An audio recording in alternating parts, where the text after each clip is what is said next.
स्वागत है। जमशेदपुर के बिरसानगर थाना क्षेत्र से बीते शाम एक व्यक्ति के अपहरण के कुछ घंटे बाद ही जमशेदपुर पुलिस और पश्चिम बंगाल पुलिस ने मामले का खुलासा कर दिया। पुलिस ने घटना में शामिल सभी 5 आरोपियों को गिरफ्तार करने में सफलता प्राप्त कर ली। जमशेदपुर एसएसपी किशोर कौशल ने प्रेस वार्ता आयोजित कर पूरे घटनाक्रम का खुलासा करते हुए जानकारी दी कि पैसों के लेन देन को लेकर यह घटना घटित हुई है।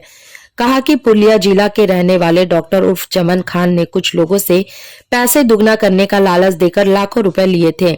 इसी कड़ी में जमशेदपुर के बिरसानगर जोन नंबर 1 के दासपाड़ा निवासी निरंजन दास ने कुछ दिन पूर्व चमन खान से लगभग 1 लाख रुपए उधार में लिए। चमन खान के द्वारा लिए गए पैसे नहीं लौटाने के कारण आरोपियों ने उस पर पैसे वापस करने के लिए दबाव डाला तो चमन उन्हें बलगरा कर जमशेदपुर ले आया और कहा कि निरंजन के पास ही पैसा है और वह नहीं लौटा रहा है। इसके बाद सभी निरंजन को अगवा कर बंगाल ले गए। इधर जमशेदपुर पुलिस को सूचना मिलने पर एक टीम गठित कर पुलिया पुलिस के साथ संपर्क स्थापित किया गया। इसके बाद दोनों जिले की पुलिस ने संयुक्त रूप से बाघामुंडी में छापेमारी कर अपहरण निरंजन दास सहित सभी आरोपियों को गिरफ्तार कर लिया। हाँ देखियो, कल यानी कि दिनांक 29 फरवरी 2024 को संध्या में बिरसानगर थाने को एक शिकायत मिली कि संध्या 6 बजे एक व्यक्ति को उसके घर से कुछ लोगों के द्वारा तकरीबन 4-5 व्यक्तियों के द्वारा जबरान अपनी 4 पहिया वाहन में बिठा करके ले जाया गया है। एक तरीके से उनका अपहरण किया है। उनकी पत्नी के द्वारा ये शिकायत थाने में दर्ज कराई और गाड़ी का एक नंबर तो नहीं था, लेकिन एक मोटा मोटी गाड़ी का एक ब्यौरा भी उपलब्ध है। उसको लेकर के तुरंत ही अपनी टीम सक्रिय हुई, जिसको इलेक्ट्रिसिटी मॉनिटर कर रहे थे और डीएसपी सिटी उसके लिए अगुवाई कर रहे थे। और इस प्रकार की सूचना मिली कि ये लोग बंगाल की तरफ रवाना हुए हैं, पुरलिया जिले की तरफ बटंदा कमलपुर होते हुए।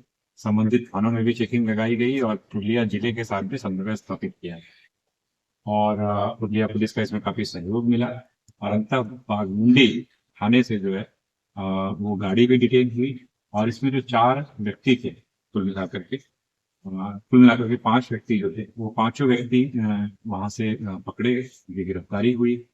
और जब इस पूरे मामले की तहकीकात की गई तो यह समझ में आया कि इसमें डॉक्टर चमन खान नाम का एक व्यक्ति है, जो व्यक्ति अपने साथ अन्य 4 लोगों को लेकर के आया था और यहाँ जो व्यक्ति निरंजन दास है बिरसानगर का, उसको ये लोग उठा करके ले जाने के जुगत में थे और इनका आरोप था कि इसने जो है उनके पैसे रखे।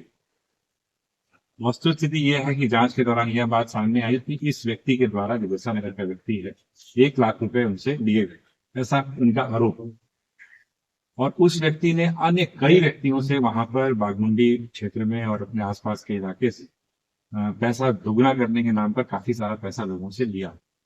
जब उनके द्वारा उस पैसे की मांग की गई कि भाई हमारा पैसा वापस करो, जो जितना आपने कहा है इन पैसे देंगे, तो उसने उन लोगों को एक तरीके से भरमाया कि जो बिरसानगर का रहने वाला व्यक्ति है उसको मैंने एक बड़ी रकम दी हुई है और वो नहीं वापस कर रहा है, इसलिए आपके पैसे नहीं मिले।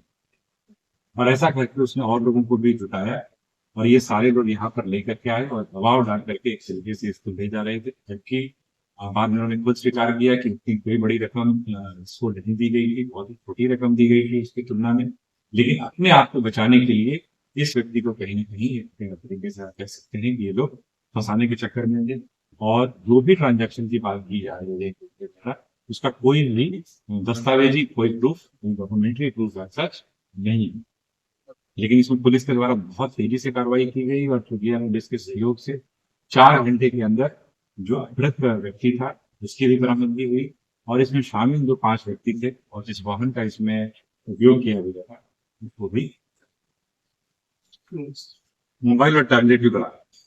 और सर इसमें जिक्र आया था एफआईआर में कि फिरौती के लिए अपहरण हुआ, तो कुछ फिरौती मांगी गई थी? तो इसके पहले ही पुलिस के द्वारा जो है लोगों को उनकी प्लानिंग यही थी कि उसको ले जाकर किसी जगह पर रखा जाए और उसके बाद पैसे की डिमांड थी।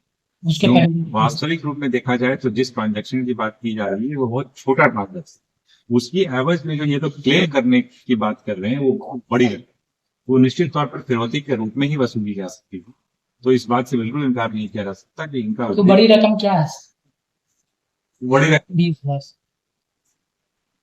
तो पहले क्या होता है इसका पॉइंट है कि उस संदर्भ में महिला जमशेदपुर में असंगठित कामगार कल्याण संघ के नेतृत्व में मानगो कदमा बाजार के पद विक्रेता का प्रतिनिधि मंडल शुक्रवार को उपायुक्त कार्यालय के समक्ष जोरदार प्रदर्शन करते हुए स्थायी विक्रय जोन चिन्हीकरण तथा आवंटन करने की मांग की है।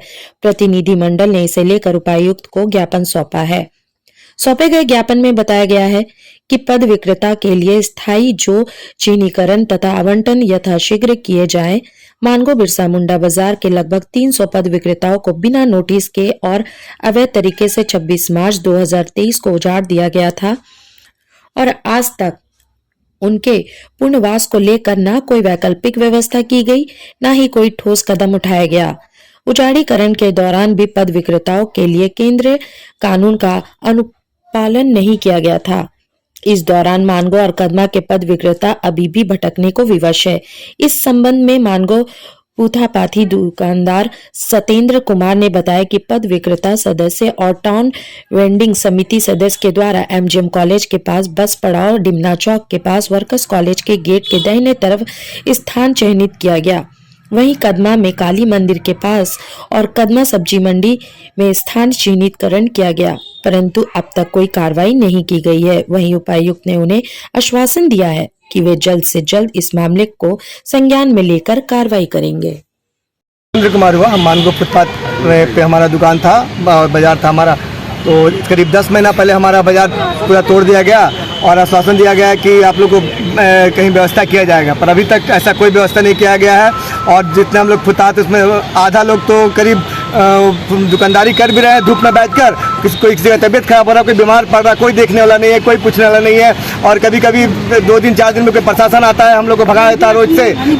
रोज में दुकानदारी करना दिक्कत हो गया है। और हम लोग को वेंडिंग जोन बनाने का बोला गया था, वेंडिंग जोन बना के दिया जाएगा आप लोग को, कुछ कोई दे दिया, कोई पूछने वाला नहीं है। हम लोग को उसमें झारखंड सरकार की तरफ से आवास विभाग की तरफ से कार्ड बना के दिया गया कि आप लोग को फुटपाथी है, उसका प्रूफ दिया गया है। पर हम लोग उसमें एड्रेस भी लिखा हुआ है कि मानगो डिमना रोड में इसका सब्जी दुकान का आप लोग का है, पर ऐसा कुछ नहीं हुआ है, केवल उजाड़ीकरण हुआ है, पर बसाने का कोई सुविधा नहीं है। हम लोग बेरोजगार बैठे हुए हैं। स्ट्रीट वेंडर का कार्ड भी दिया गया, कार्ड भी दिया गया, निधि का लोन भी दिया गया। और जो आप लोगों को बगल में वो जो बताया गया था, तो कुछ दिन पहले टीबीसी का मीटिंग हुआ था तोड़ने के बाद, तो उसमें बताया गया हम लोग को कि आप लोग को व्यवस्था किया जाएगा।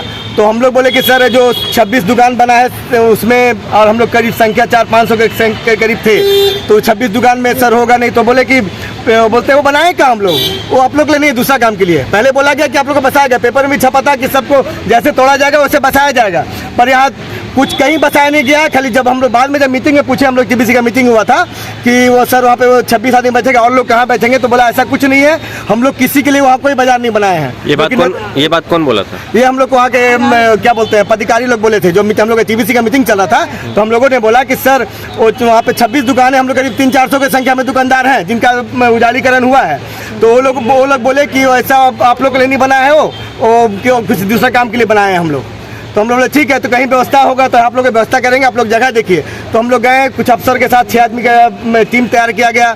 हम लोग 3-4 जगह चिन्हित किए, तो चिन्हित करने के बाद भी वो बोला आप लोग को बना दिया जाएगा। पर आज साल भर होने जा रहा है, अप्रैल में टूटा था हम लोग का बाजार, पर अभी तक कोई पूछने तक नहीं आया है कि क्या कैसे जी रहे हैं, कैसे खा रहे हैं। सब बाल बच्चा परिवार उसी से सबका चलता था, रोजी रोटी परिवार सब वहीं से था। क्या नाम हुआ? मेरा नाम सतेंद्र कुमार। हम लोग डीसी महोदय के पास आए हैं, अपना ज्ञापन दिए, इसके पहले भी हम लोग आए थे और आके दिए थे, तो हम लोग का कोई अभी तक सुनने वाला नहीं है। पर अभी विश्वास के साथ आए हैं कि हम लोग कुछ हो, हम लोग कहीं व्यवस्था किया जाए, कहीं वेंडिंग जोन बनाया जाए, जहाँ पे हम लोग जो जितने मानगो के दुकानदार हैं, मानगो में एक भी सब्जी बाजार नहीं है। आप जो भी सब्जी, आप एक छोटा गांव का भी एक बाजार होता है, आप देखे होंगे, पर इतना बड़ा मानगो का आबादी है, करीब 3 लाख आबादी है, उसमें एक भी बाजार नहीं है। अभी क्या आश्वासन मिला? आश्वासन यही मिला, सर बोले कि हम, मेरे ज्ञान में नहीं था, आप लोगों ने ज्ञान दिया, तो इसके बारे में हम देखते हैं और इसके बारे में देखते हैं क्या होगा, हम आगे विचार करते हैं। क्या नाम हुआ आपका सर? मेरा नाम सतेंद्र कुमार हुआ। कदमा भाटिया बस्ती में पूर्व सांसद शहीद सुनील महतो की जिला पूर्व मुख्यालय पहुंची। पूर्व सांसद शहीद सुनील महतो की बहन कंचन महतो ने पुलिस के आला अधिकारियों से मुलाकात कर अपने दर्द को साझा किया। मीडिया से बात करते हुए कंचन महतो ने कहा कि यह 55 कट्ठा जमीन हमारी पुश्तैनी जमीन है, जिस पर अब जबरन अशोक सिंह के द्वारा मंदिर का निर्माण किया जा रहा है। जहां हम लोगों के द्वारा विरोध करने पर जमीन खाली करने के एवज में अशोक सिंह के द्वारा 10 लाख रुपए की डिमांड की जा रही है, जिसकी शिकायत कदमा थाना में करने के बाद भी कदमा पुलिस द्वारा किसी तरह की कार्रवाई नहीं की गई है। जहां हम लोग अब वरीय आरक्षित अधीक्षक के दरबार पहुंचकर इंसाफ की गुहार लगाते हुए भू माफिया अशोक सिंह पर कड़ी कार्रवाई करने की मांग कर रहे हैं। जहां हमारी मांगे पूरी टीम नहीं होने पर हम जल्द राज्य के मुख्यमंत्री से मुलाकात कर अपनी पुश्तैनी जमीन को बचाने का प्रयास करेंगे। क्या मांगे लेकर के आए आप लोग? मेरा जमीन, हम है कंचन मातो, संसद सुनील माता का बहन। मेरा जमीन है आवास में घोड़ा चौक का सामने, तो वहाँ पर मतलब खाली जमीन मेरा है। तो वही जमीन में अशोक सिंह द्वारा जगह जगह पर मंदिर बना के वही एक तो मांग किया है कि अगर हम मंदिर उठाएंगे हटाएंगे तो 10 लाख रुपए का डिमांड मांगा है हमसे। ये अशोक सिंह कौन है? अशोक सिंह है, वही मिलन में रहता है। जमीन किसका है? जमीन कंचन मतलब प्रेमचंद माता का, मेरा ससुर का। हाँ, आप लोग क्या चाह रहे हैं? हम क्यों मंदिर बनाने देंगे? जब मेरा पूर्व पुरुष का जमीन हम क्यों मंदिर बनाना? बार बार हमको धमकी देता है अशोक सिंह। हर बार मतलब गणेश पूजा का पंडाल भी बनाता है, पैसा मांगता है और क्या तब बोलेगा पंडाल तोड़ेंगे। और इस बार भी वैसे ही मतलब लोहा का ये गाड़ दिया है, बोलता है 10 लाख रुपया दो तब हम हटाएंगे, नहीं तो नहीं हटाएंगे। तो ये अशोक सिंह क्या कोई राजनीतिक दल से है? राजनीतिक दल वो तो हम नहीं बता सकेंगे। तो इसे मतलब क्या है, कहाँ किस कौन पार्टी में घूमता है वो तो हम नहीं जानते। क्या करते हैं? वो ऐसे ही घूमते रहता है, उसका कुछ काम धाम नहीं है, दलाल है, जमीन दलाल। आपका कितना जमीन है वहाँ पर? अभी होगा 20-30 कट्ठा होगा, इससे कुछ। हाँ, जमीन खाली है? हाँ, जमीन खाली है। आज के लिए बस इतना ही। बिग न्यूज के पूरे टीम को दीजिए इजाजत। नमस्कार।